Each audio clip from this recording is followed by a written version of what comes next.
Hey, this is Kieran Tyler. I live in Idaho Falls, and my story is my parents broke up when I was 12-ish. So when they broke up, we moved out of our old apartment, and then my mom went to her parents' basement, and my dad went to his parents' basement.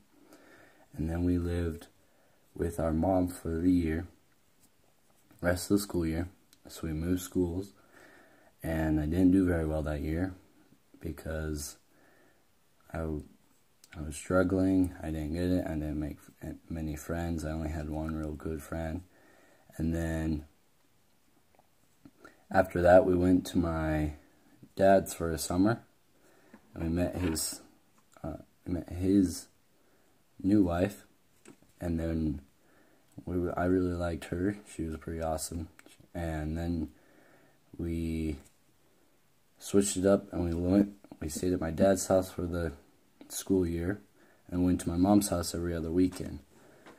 And that seemed to work really good until my mom's parents, my grandparents' basement flooded, and there was moss and stuff, and so she had to move out. And she had a lot of boyfriends that I didn't really like, so it was really hard to go to her house, so I didn't ever really go to her house and things like that. But during this time, I kind of fell away from the church while I was with my mom, because she wasn't active, and our grandparents weren't very that active. So when we lived with her, I didn't go very often, and because either they wouldn't take me, or when they did, the deacons there didn't.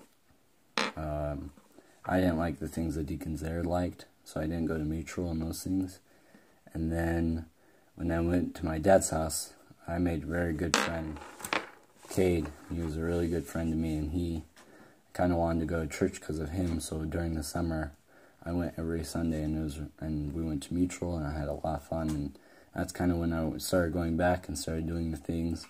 But I think what happened most was when our teacher, Brother Brewer, taught us a lesson that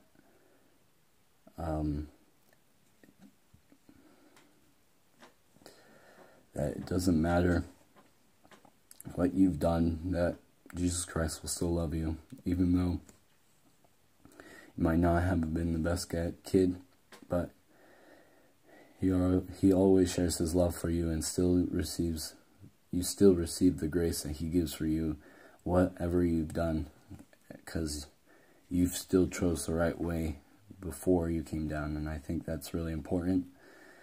That's what I learned, and that's really what changed my life. I think also gaining testimony and things was his lesson about doing it first, and then your faith will work, because faith is dead without works. And I think that was really important as well. But this is my story.